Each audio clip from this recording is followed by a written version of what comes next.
Hello friends, मेरा नाम है दिनेश। मैं एक लैपटॉप टेक्नीशियन हूँ। आप मुझे लैपटॉप रिपेयरिंग एवं लैपटॉप रिपेयरिंग की ट्रेनिंग के लिए कांटेक्ट कर सकते हैं। मेरा कांटेक्ट नंबर है 8800428011। साथ ही साथ ट्रेनिंग से रिलेटेड इन्फॉर्मेशन के लिए आप हमारी वेबसाइट पर विजिट कर सकते हैं www.masterdinesh.com। सो फ्रेंड्स, एक बार फिर मैं हाजिर हुआ हूँ एक बहुत ही कॉमन और बेसिक प्रॉब्लम के लिए। एक छोटा सा मॉसफेट भी आपको दिल्ली आने पे मजबूर कर सकता है अगर आप दिल्ली से बाहर रहते हैं तो। हमारे पास एक आसूस का मदरबोर्ड है और हमने कई बार डीसी सेक्शन में इस बातों का जिक्र किया है कि और बहुत सारी वीडियोस में भी हमने एक्सप्लेन किया है जो कि यूट्यूब पे पड़ी हुई है कि अभी नए जनरेशन के मदरबोर्ड में डीसी सेक्शन में जनरली होता क्या है, या डीसी सेक्शन के ब्लॉक डायग्राम में हमने हमेशा बताया कि first MOSFET, second MOSFET, charging IC की परमिशन की मदद से ही एडाप्टर की करंट जो है पावर एसआरसी यानी कि फर्स्ट मॉसफेट यानी first security gate, second security gate को पार करके करंट सेंसिंग रजिस्टर से होते हुए मदरबोर्ड में ड्राइव करती है। ठीक है, first MOSFET, second MOSFET, first MOSFET, second MOSFET, first MOSFET, second MOSFET, बार बार हमने कई वीडियोस में एक्सप्लेन किया है। हो सकता है पहला मॉसफेट पी चैनल हो, दूसरा एन चैनल हो सकता है दोनों पी चैनल हो सकता है दोनों ही एन चैनल मॉसफेट हो। और इसका जो डीसी इन स्ट्रक्चर होता है ये कई बार और हमेशा जनरली हम लोग अपनी ट्रेनिंग के दौरान इस तरह के स्ट्रक्चर का एक्सप्लेनेशन भी करते हैं। और हमने बहुत सारी पुरानी वीडियोस में एक्सप्लेन किया है कि जो भी फोर्थ जनरेशन या उसके बाद जब आना शुरू हुए, जब डबल फर्स्ट मॉसफेट भी एन चैनल होता है और सेकंड मॉसफेट भी एन चैनल मॉसफेट होता है और उनकी गेट एसी ड्राइव से क्या हो रही होती है, ड्राइव हो रही होती है। ऐसी कंडीशन में 24 वोल्ट की सप्लाई सीधे सीधे गेट पे जाती है, यानी कि फर्स्ट मॉसफेट के ड्रेन पे सप्लाई जो इनपुट होगी वो बिना गेट पास सप्लाई मिलते वो पार नहीं करेगी। तो अब जो उसके ड्रेन की तरफ जो पहले सप्लाई है वहीं से डायरेक्ट चार्जिंग आईसी में वी इन एसी डिटेक्ट और वी रेस है ना, वी इन पे 20 वोल्ट और एसी डिटेक्ट पे 2.4 से लेकर 3.3 के बीच में वोल्टेज मिलना चाहिए, वी रेस वोल्टेज मिलना चाहिए। उसके बाद एसी ड्राइव आउट होना चाहिए और एसी ड्राइव नहीं आउट हो रही होती है। कई बार मल्टीपल टाइम्स हमने बताया कि एसी ड्राइव अगर आउट नहीं हो रही होती है तो जरूर आगे शॉर्टिंग है। ठीक है, शॉर्टिंग होने के वजह से ही ऐसा होता है क्योंकि उस शॉर्टिंग को सेंस कर ली जाती है चार्जिंग आईसी के द्वारा। अब वही चीज बार बार हम कई बार हमने एक्सप्लेन किया है। देखिए यहाँ पे जनरली क्या किया है, ये बोर्ड हमें रिसीव हुआ है, इसमें क्या किया है, जंपर मार दिया, डायरेक्ट पावर अंदर डाल दिया, लेकिन क्या है इसको ट्रेस नहीं किया गया। इतना माइंड काम किया है कि अगर हम डायरेक्ट कर दे, जैसे क्या हो रहा है, गेट पे सप्लाई नहीं आ पा रही होगी, अब इसको डायरेक्ट कर दिया, अंदर सप्लाई वापस आ रही है। अब अगर एक चीज बताइए, पहले मॉसफेट को आपने पास कर दिया, ये एन चैनल है, दूसरे मॉसफेट पे डालते ही पावर अंदर जा रही है, इसके गेट को क्यों नहीं पास किया आपने? अगर इसके गेट को पास करने की जरूरत नहीं पड़ रही है तो इसका मतलब ये एन चैनल फॉरवर्ड डायरेक्शन में अंदर का डायोड होगा, एनोड टू कैथोड की तरफ सप्लाई पार होनी होगी, लेकिन फिर भी इसके गेट पे सप्लाई तो आनी चाहिए। अगर ये डायरेक्ट पार करा दे रहा है बिना इसको, अदरवाइज अगर आप इन दोनों को पास करते तो समझ आता कि भाई ये क्या है, मॉसफेट की गेट सप्लाई नहीं बन पा रही है। हालांकि यहाँ की सप्लाई तो नहीं बन रही है, लेकिन इसको तो आपने बाईपास कर दिया, इसको बिना बाईपास किए सप्लाई अंदर कैसे जा रही है? ये भी एक रिवर्स अगर आप सोचे तो सोचने वाली बात है। चलो अब मैं दिखाता हूँ ऐसी कंडीशन में होता क्या है। ऐसी कंडीशन में पहले तो मैं इस जंपर को ही हटा दे रहा हूँ। अभी क्या है, जंपर लगे होने पे बोर्ड ऑन हो रहा है। क्या हो रहा है?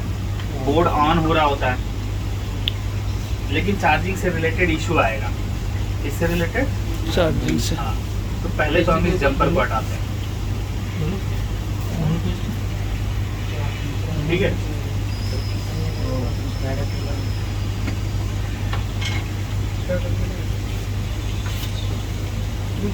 यहाँ पे आप कनेक्ट करते हैं इसके बीजिंग से।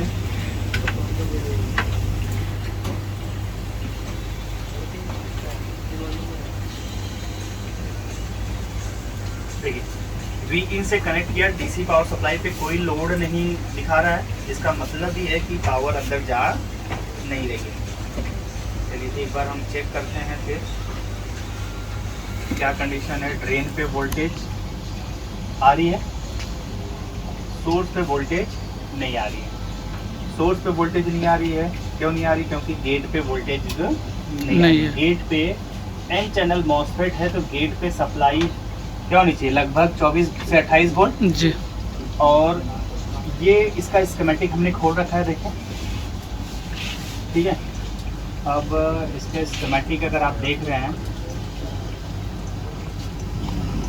देखते हैं इसकी आईसी पे,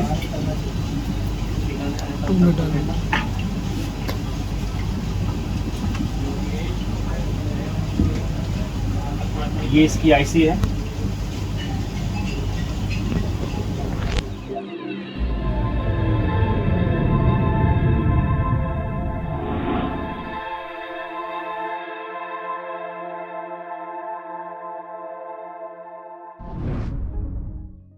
ReBoard is an intelligent interactive board shaping the future of education and business with smart learning. With a high-definition interactive display, ReBoard has been designed to enhance the effectiveness of the training and learning process by providing all-in-one classroom and conference room solutions. Its interactive features let the user explore and discover his inner creativity and exhibit ideas innovatively. ReBoard is super easy to install and operate. A user does not require any technical background to use it. ReBoard can be easily placed anywhere without any hassles.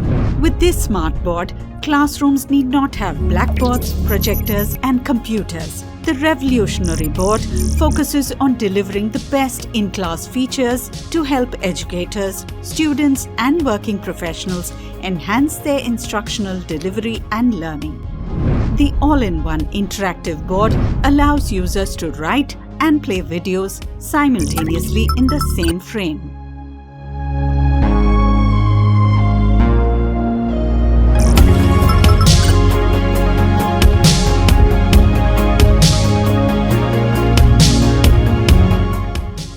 One can easily play any video on the board and cut out the important part from it, paste directly onto the space present on the board and explain it in depth. It bestows intelligent technological solutions in one place, aiming to transform the traditional ways of teaching with a digital approach.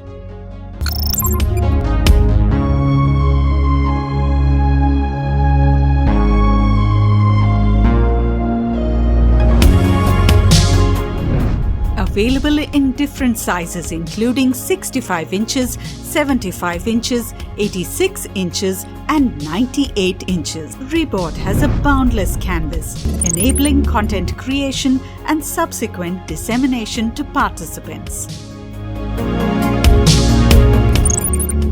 This ensures that students are able to pay full attention in the classroom without the need to take notes. The easy customization of content enables users to create a knowledge bank effortlessly for future references.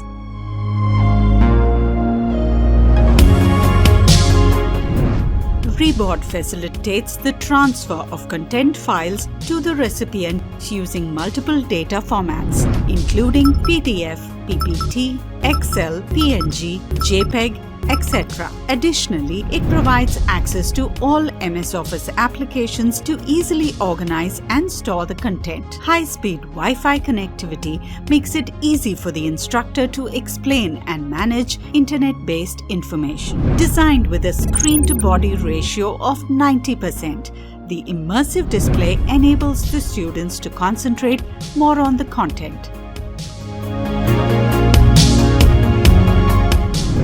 Endowed with 4K resolution, ReBoard delivers remarkable picture clarity across all operating systems.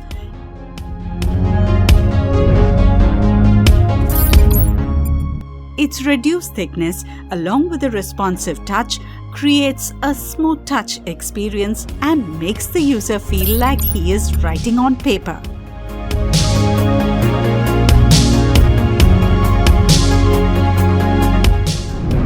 The smart intelligence of the revolutionary board recognizes hand drawing and offers a wide range of illustration options. This feature automatically straightens hand-drawn shapes, resulting in saving time and energy. This smart board has been designed to ease out the user's work and present information smoothly. It is loaded with multiple interactive features, including an inbuilt smart table feature with auto-adaptive height and width in each cell. Access to a ruler, set square or protractor at a single touch. Availability of instant stickers to add reminders, etc.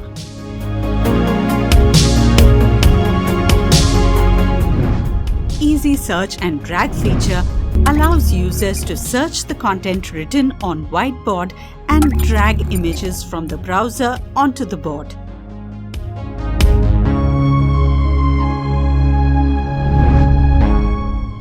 Reboard comes with advanced recording features, allowing users to record screens and create a knowledge library.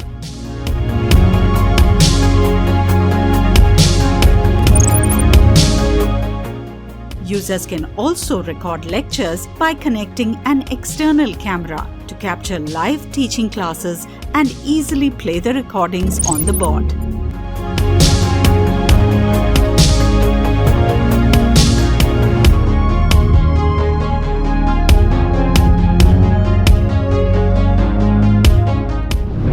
Additionally, the intelligent board comes with video conferencing tools including MS Teams and Zoom, which are ideal for remote teaching and conferencing. Reboard also provides customized video conferencing software according to the need and preferences of the users.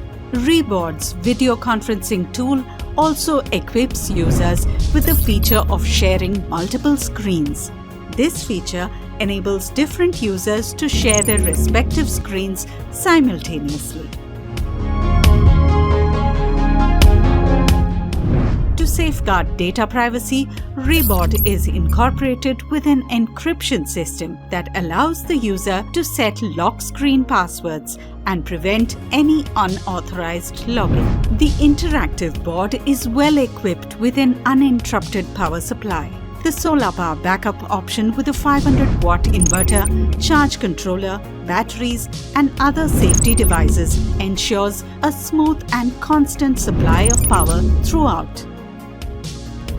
The unique feature makes Reboard desirable for standalone installations and remote locations where power supply is not available consistently. The battery backup can also be used for other purposes like charging camera batteries and mobile phones and lighting the space where Reboard is installed. The diverse features of Reboard have made it ideal for use in teaching, corporate meetings and presentations. Teaching. Reboard is a powerful computing tool enabling teachers and students to transform traditional ways of learning into easy-to-use technology-driven solutions. It is apt to be used in schools, colleges, universities, coaching institutes, etc. Corporate meeting. Reboard has revolutionized the boardroom meetings with a smart and interactive presentation of ideas. It is conveniently being used for various purposes including in-depth analysis, strategic meetings, conducting training programs, etc. Presentations. Reboard is endowed with smart presentation features. It offers the creation and display of presentations in multiple data formats. It is ideal for school presentations, college assignments, business proposals, etc.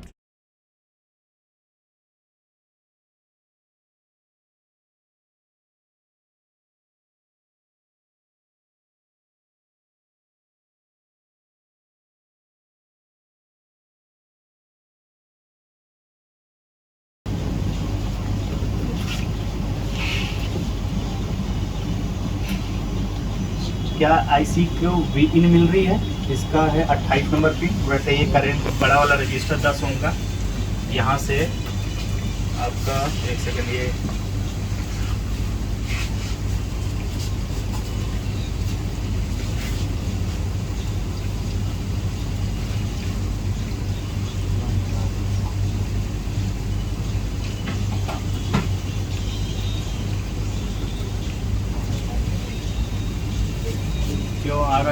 ये voltage कहाँ पे आ रही है?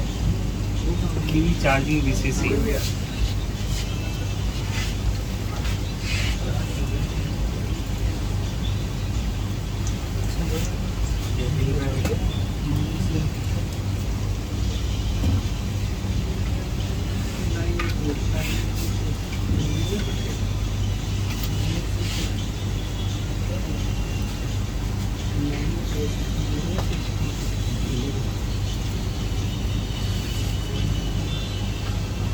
देखिए यहाँ पे आ रही voltage 19.7 volt, ठीक है। 19.7 वोल्ट इसकी 28 नंबर पिन पे आ रही है। इसके बाद क्या चेक करते हैं? AC डिटेक्ट, इसका पिन नंबर 6 है। 6 ये 7 पिन का है, एक पिन कम। यहाँ पे कैपेसिटर पे चेक कर लीजिए 2.7 वोल्ट ओके है। इसके बाद REGN निकलना चाहिए 6 वोल्ट, कितने नंबर पे? 24। 7 तरीके 21, 22, 23, 24 ये कैपेसिटर पे 6 वोल्ट। उसके बाद हमें चेक करना है AC ड्राइव, कितने नंबर पिन पे?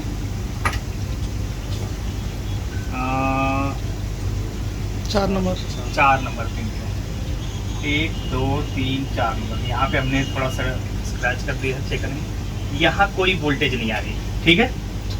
अब इसको एक बार DSO से भी वेरीफाई कर लेना चाहिए। कई बार वोल्टेज बहुत झटके से आकर के क्या होती है, चली जाती है। तो DSO से कंफर्म कर लीजिए। DSO को 10 वोल्ट का और 100 ms पे सेट कर दिया टाइम को। हल्की सी भी वोल्टेज आएगी ना, फ्लक्चुएशन तो दिख पाएगा। जैसे मैं अगर यहाँ पे टच कर रहा हूँ, देखिए ऊपर जा करके क्या हो रहा है, तुरंत दिख रहा है ना जी। वीरे 6 से तुरंत लाइन ऊपर दिख रही है। ऐसे ही यहाँ पे अगर वोल्टेज आएगा कुछ सेकंड के लिए भी, तब भी यहाँ पे शो कर दे। कई बार यहाँ पर आ करके गायब होता है, आ करके गायब होता है, तब भी ये पता चल जाता है कि आउटपुट में आगे शॉर्टिंग जी।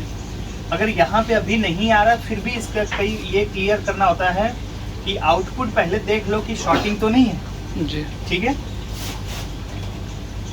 यहाँ पे बिल्कुल IC आउट नहीं कर रही है। आउट नहीं कर रही होती तो अक्सर डाउट जाता है कि पहले एक बार 19 वोल्ट की लाइन क्लियर है या नहीं है, उसको चेक करो, ठीक है जी। और देखा गया है कि या तो डायरेक्ट हो रहा होता है, और अक्सर सेकेंड मॉसफेट शॉर्ट पाया गया है। ये बहुत बार हमने किया है इस तरह का रिपेयरिंग, ठीक है। पहले तो पावर SRC वाले पोर्शन को चेक करो, बीप रेंज में ये शॉर्ट नहीं बता रहा। अब फर्स्ट मॉसफेट सेकेंड मॉसफेट को चेक करो डायोड रेंज में, ठीक है। देखिए ये ओपन वन साइडेड वैल्यू ये शो कर रहा है, ठीक है।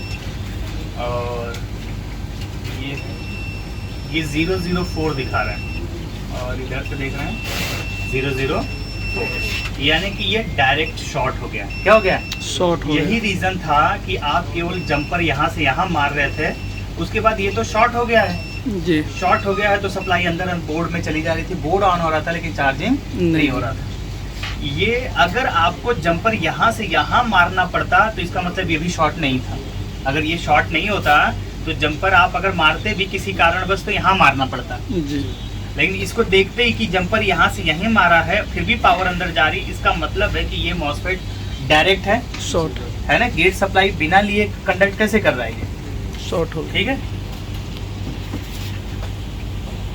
ऐसी कंडीशन में बोर्ड आपका ऑन नहीं हो रहा है। देखिए पावर डालने के बावजूद पावर क्या हो रहा है, ये ऑन नहीं होगा क्योंकि सप्लाई गेट सप्लाई नहीं बन पा रही है। केवल इसको रिमूव करिए,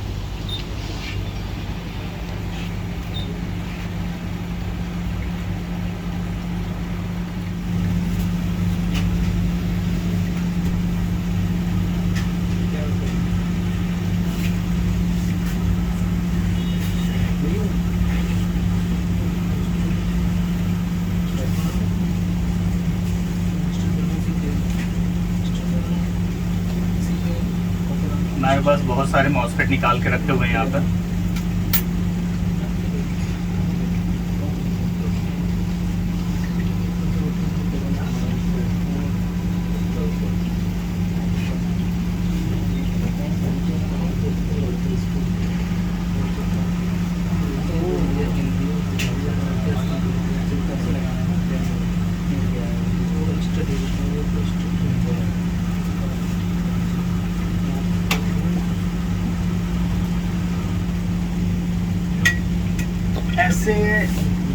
मल्टीपल टाइम्स, जैसे आपका कॉमर्शियल सीरीज़ के लैपटॉप भी आते हैं ना, बैटरी चार्जिंग से रिलेटेड प्रॉब्लम होता है। अक्सर देखा गया है कि कोई इनमें से कोई पहला या दूसरे मॉसफेट में से कोई न कोई एक मॉसफेट क्या हो जाता है, शॉर्ट हो जाता है। ठीक है, ये काम कर रहा है। टीवी का रिमोट कहाँ है? केवल मॉसफेट चेंज करना किया हमने।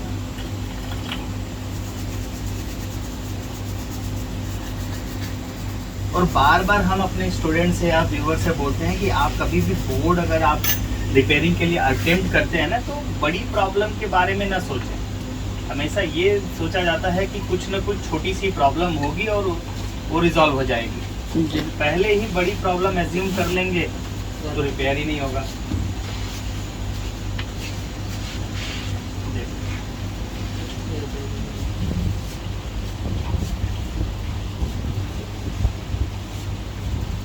बोर्ड ऑन हो गया। जी।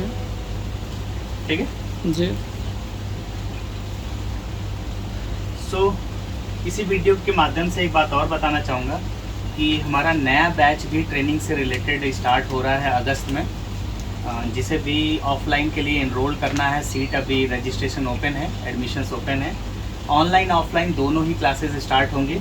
जो लोग ऑलरेडी बिजनेस में हैं, जो लोग जॉब कर रहे हैं, उनको हम रिकमेंड करेंगे कि पहले 3 महीने ऑनलाइन वो अपना बिजनेस रनिंग करते ऑनलाइन ज्वाइन करें।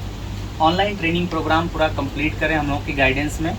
उसके बाद जो भी मतलब आप वीकेंड पे आ सकते हैं, हॉलीडेज़ पे आ सकते हैं, या ऑफिस से छुट्टी ले करके 10 दिन, 15 दिन, 1 महीने, जो भी आप टाइम चाहें उतने दिन के लिए प्रैक्टिस के लिए आ सकते हैं और अपनी कन्फ्यूज़न क्लियर कर सकते हैं, अपने डाउट्स क्लियर कर सकते हैं ऑनलाइन के दौरान जो भी रह जाता है आपका। ठीक है। सो एक ही फीस आपको एक ही बार देना होता है, चाहे वो ऑनलाइन के लिए दीजिए चाहे ऑफलाइन के लिए। डबल फीस नहीं देना पड़ता है।